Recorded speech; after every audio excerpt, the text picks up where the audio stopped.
It's too much hassle to take care of you, and you're going to live here by yourself.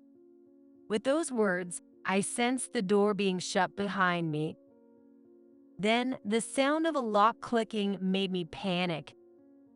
Kevin, hey, you're still there, right? Kevin, I called out, but there was no reply.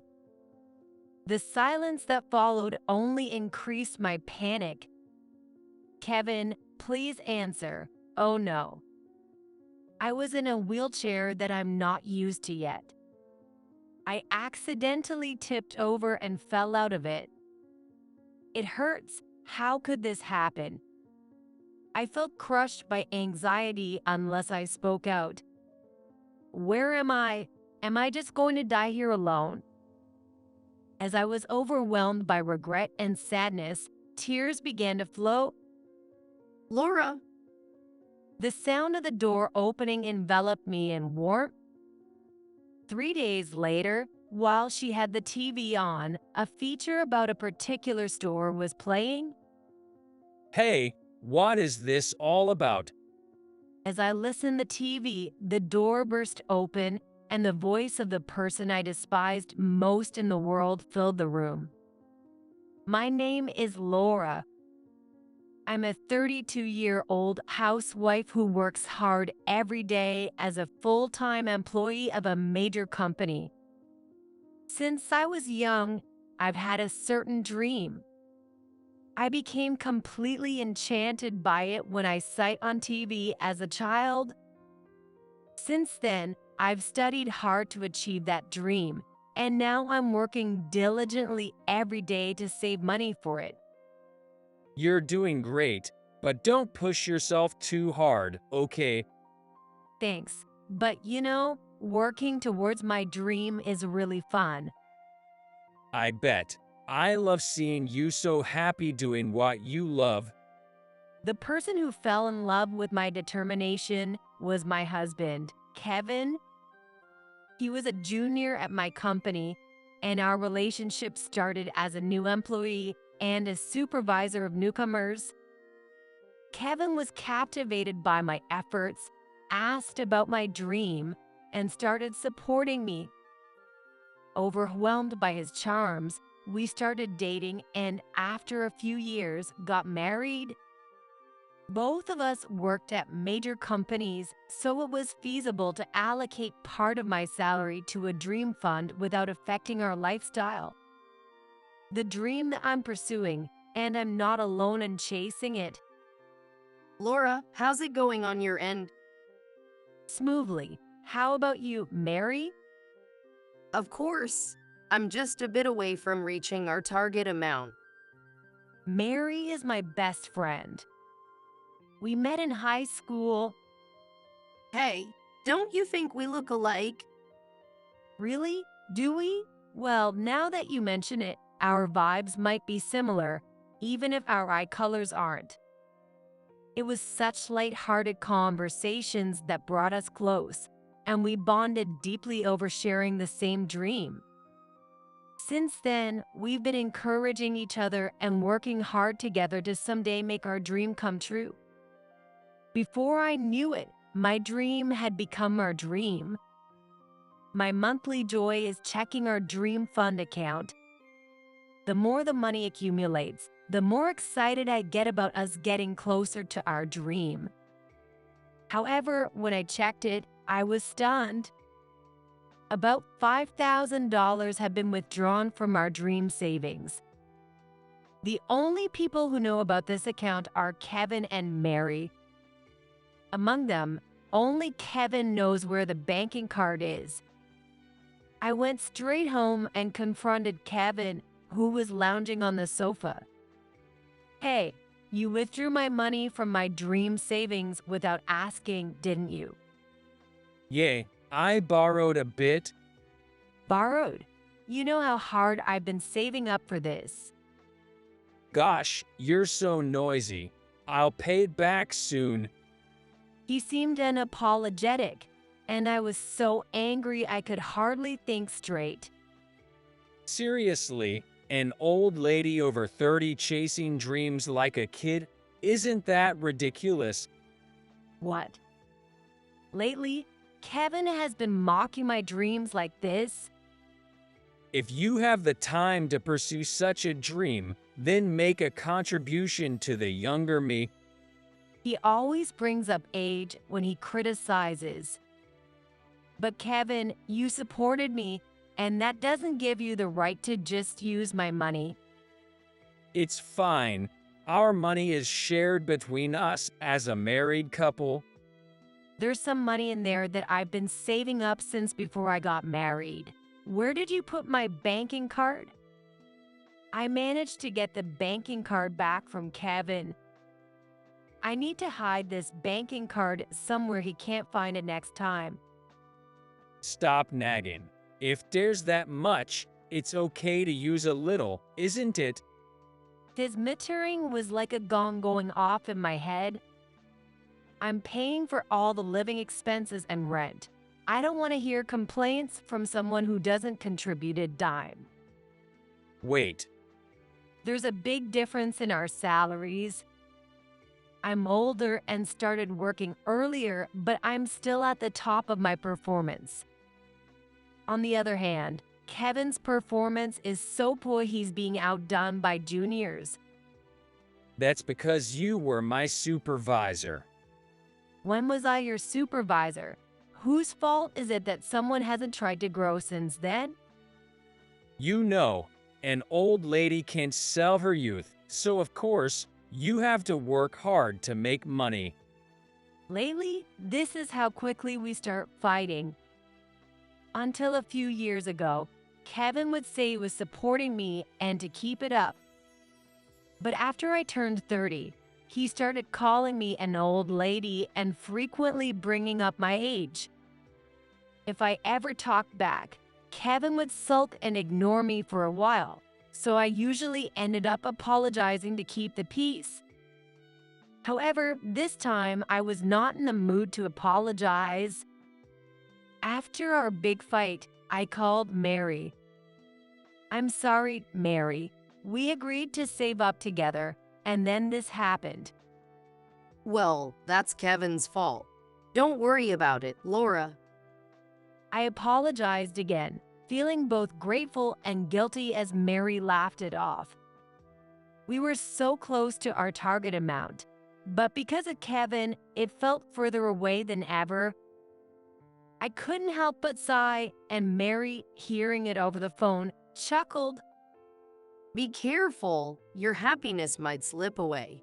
Unlike me, you're married, so some ups and downs are inevitable. $5,000 is not just a minor thing. It was a good decision to have a separate account from Mary.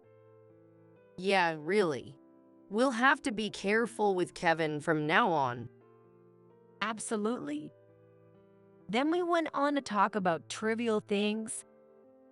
At the time, I couldn't have imagined such a thing happening, and I thought our friendship would never break.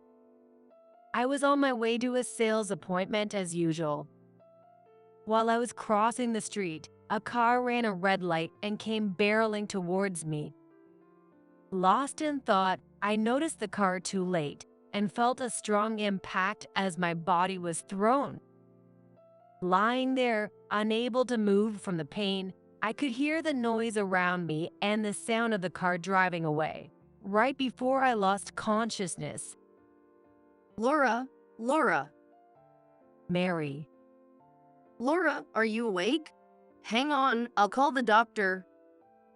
I regained consciousness to the sound of Mary's voice, which seemed on the verge of tears.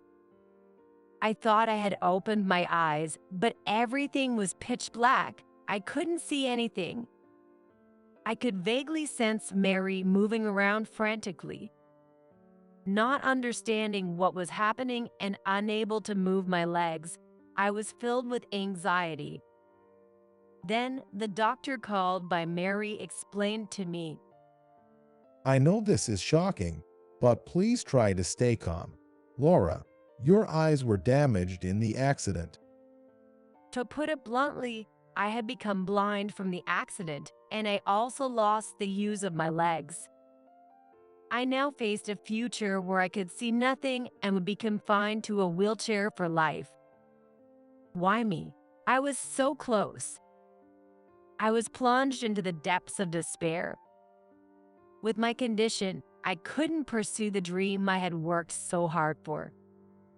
Mary was always by my side as I grieved. Laura, I won't give up. I'll work hard enough for both of us.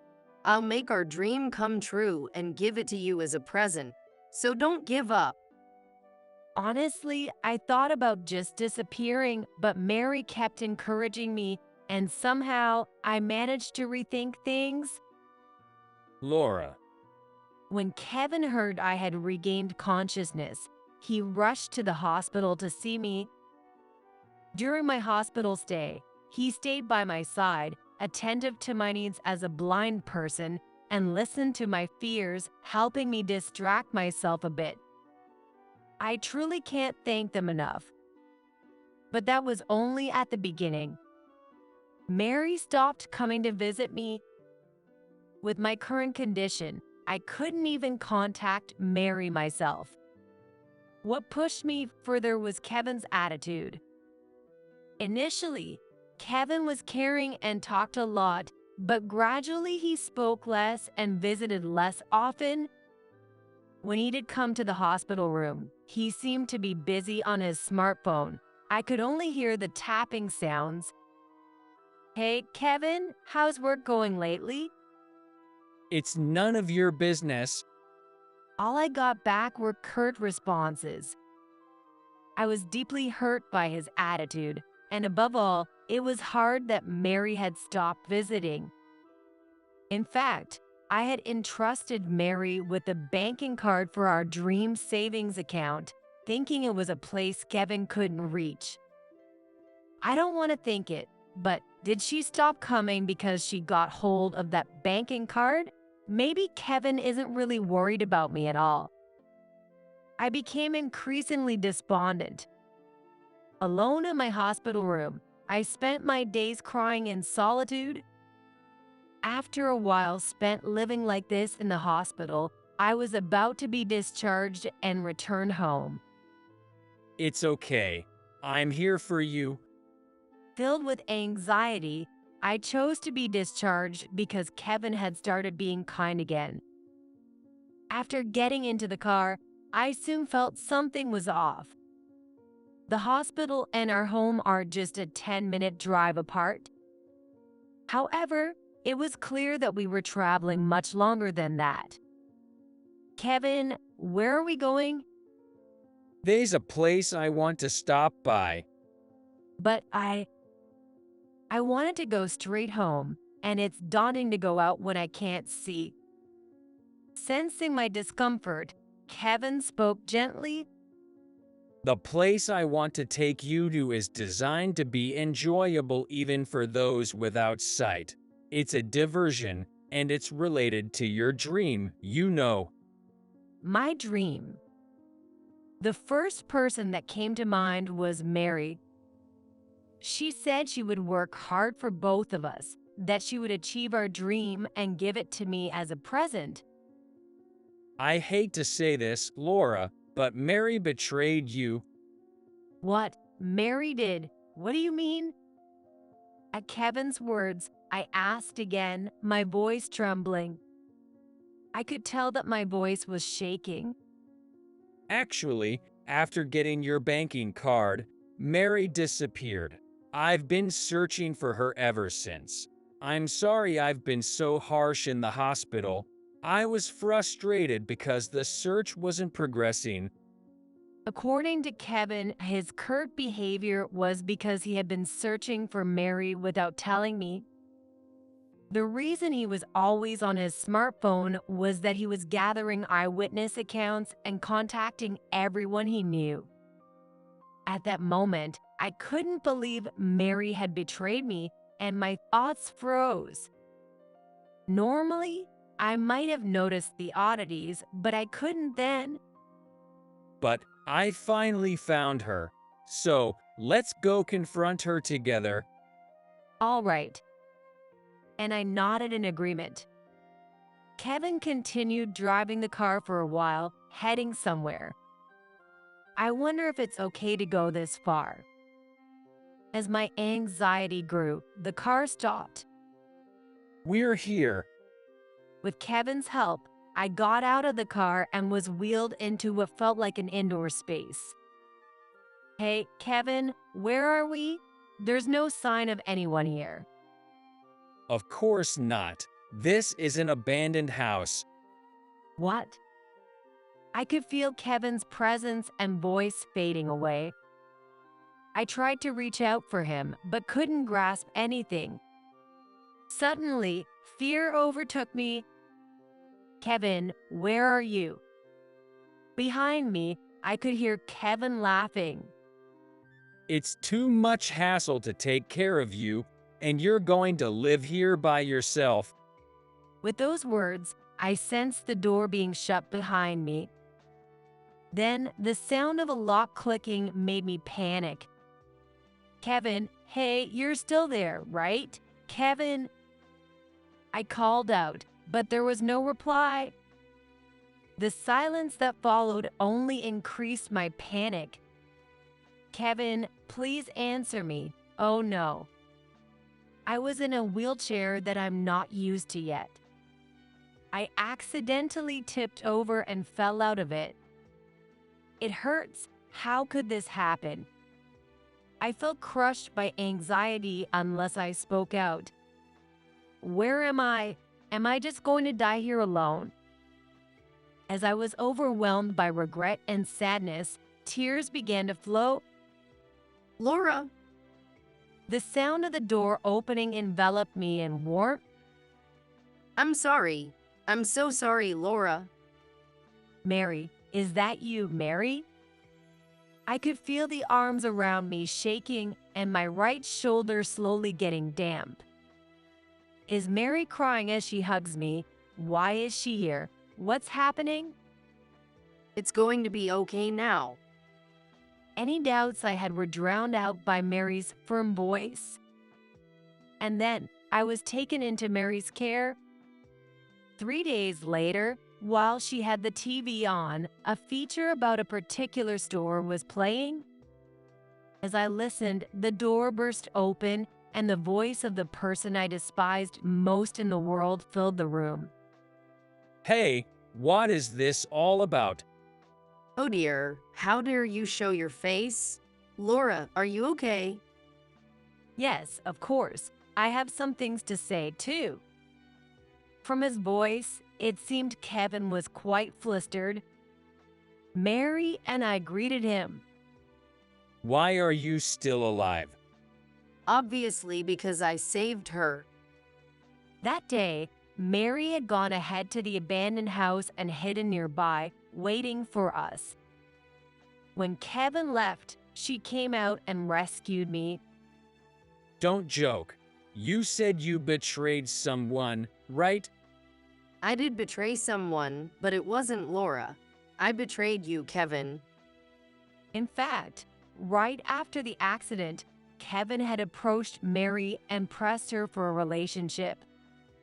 Despite his pretense of worrying about me, Mary grew suspicious of Kevin, who was trying to woo her. You were after Laura's dream savings banking card, and incidentally, my savings too. Mary had realized Kevin's scheme. It would have been easy to reject him on the spot, but thinking he might harm me, Mary decided to play along with his plan, pretending to betray me. What's that supposed to mean? Kevin was stunned, apparently not expecting to have been deceived himself. After Mary transferred her own savings to a different account, she gained Kevin's trust by giving him a banking card for an empty account. She cleverly led Kevin on, ensuring he couldn't use any funds from that card, so I am deeply grateful to Mary. While Kevin was off guard, Mary bought the abandoned house he had left me in and had manipulated him by suggesting, If we leave her in that abandoned house, no one will ever find her. That way, we can make it look like she couldn't accept her situation and disappeared. As a result, Kevin left me in the abandoned house without any suspicion, and Mary safely retrieved me. It's good you're simple-minded. Thanks to that, we were able to establish our dream retro cafe. Yes, our dream was to run a retro cafe. Mary renovated the purchased abandoned house, and it just opened yesterday. And until just moments ago, it was being covered by a live TV broadcast. The broadcast on TV earlier was from that event. Kevin must have seen the live broadcast and rushed over. It can't be. I was deceived. Excuse us. As Kevin was in turmoil, there was a sign of a group entering the shop. In a low voice, Mary informed me that the group was the police. Apparently, Mary had called them ahead of time. We need to talk about Laura's situation. I didn't do anything. Here, please take this. It's evidence. Thank you for your cooperation. Then I could hear Kevin causing a commotion as he was taken away by the police. I thought I heard him calling for my help, but I ignored it. He's gone. Okay. With Kevin gone, the shop fell silent. Laura, what's wrong? Sorry, it's just. Despite finally opening our dream retro cafe, I couldn't help but burst into tears. I had worked tirelessly to create a space where everyone could relax. Yet, in my current condition, not only was managing the cafe in question, but I might just be a burden to Mary. Thinking that the initial novelty might bring in customers but might not keep them coming, I couldn't stop the tears. There's still hope. Maybe you can still see, In fact, I had undergone eye surgery at the time of the accident. Because of this, I'm currently wearing an eye patch. However, I was told that it's highly likely that I'm blind, and even if not, my vision is significantly impaired. Weakened by my lower body paralysis, doubts about Mary's loyalty, and Kevin's behavior, I was too scared to remove the eye patch. That had led me to believe I was completely blind. I kept my promise and made our dream come true. So, let's go to the hospital together. I nodded at her words. On a day the cafe was closed, Mary took me to the hospital. When the eye patch was removed, I could perceive light. With glasses, we can adjust this. Mary, rejoicing as if it were her own victory. Though I couldn't see her face, her happiness made me think maybe I could keep trying just a little longer. Afterward, I divorced Kevin. Thanks to Mary's thorough investigation into Kevin, we discovered why he had become so tyrannical. Kevin had been having an affair with a younger colleague. Moreover, that affair partner was the very person who had hit me with her car. Both were arrested for their respective crimes and ended up having to pay me a consolation money. My best friend suffered because of him. I will never forgive him. Mary, calm down. Even if you don't get involved, he has nothing but hell waiting for him. During an interview, I accidentally let slip about how I got into this condition and that Kevin had abandoned me. Of course, Kevin was fired. Even after his release, he would face nothing but bleak days. On the other hand, I was doing well. The consolation money allowed me to buy good glasses. With my vision somewhat restored, my motivation soared. I'm still in a wheelchair, but I can do much more now. All the handicrafts in our store are made by me, and I continue to make more in between office desks. These crafts have been well received by customers and have contributed to the store's profits. Just when the shop was thriving and I had all but forgotten about Kevin, he showed up at the store before opening. Laura, I'm truly sorry. Kevin came apologizing, but we ignored him and went about our usual opening routine. Hey, you. What? Aren't you the guy who abandoned Laura? What do you want now? Aren't you ashamed to show your face around here? Scolded by a customer, Kevin left sheepishly. I smiled at the customer who had chased him away from me.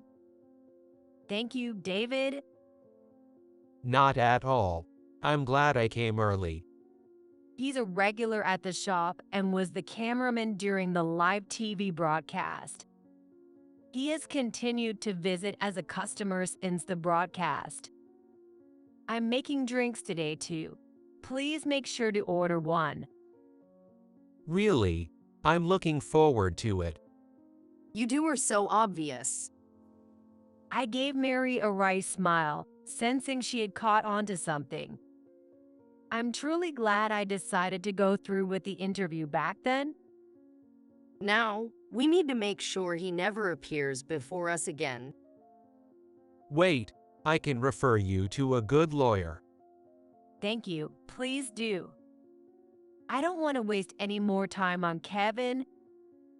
I must keep working hard for the sake of the customers who visit us. I quickly forgot about Kevin and immersed myself in work. The two of them kindly watched over me as I worked. Sometime later, Did something good happen? You look very happy. yes, actually, I received a letter recently. The letter mentioned that there were people who were encouraged by seeing me work. It made me so happy that I couldn't help grinning. When you smile like that, you really look beautiful. I love seeing you like this. I'd like to date you if you're okay with that. His confession took me by surprise. To be honest, I was also attracted to him, which made me happy. However, I had to consider my physical condition. After I explained my situation, he said it didn't bother him. Still, I wanted some time to think it over, so we left it at that for now. I want Laura to be happy. Still, you know. Anyway, make sure you have no regrets. Yes, thank you. Things have been going smoothly for me. In stark contrast, Kevin ended up in debt. He managed to find a job, but it's low-paying and he's overworked, a far cry from before. Moreover, he's apparently being harassed by the family of his affair partner. I wondered why, but apparently they told him, "You messed with our daughter, now you must take responsibility." Since he brought this upon himself, I find it hard to sympathize, so I just cheer him on from a distance. Thanks to the lawyer working hard, he can't ask me for any help and seems to be suffering quite a bit. Serves him right. Mary muttered after seeing the results of the investigation. I agreed with her. After that, I remarried David. I chose to reciprocate the feelings of the man who accepted me entirely. Mary, who blessed our union, seems to have found someone good as well. While Mary could only afford the abandoned house, this person helped out extensively and hurried the remodeling into the retro cafe. They were in a mutual crush for a long time, hesitant about the age difference. I was told that they decided to get married, encouraged by our presence. It's thanks to you, Laura. It's me who should be thankful. Because of Mary, I could find happiness. I would have given up on life a long time ago if I were alone.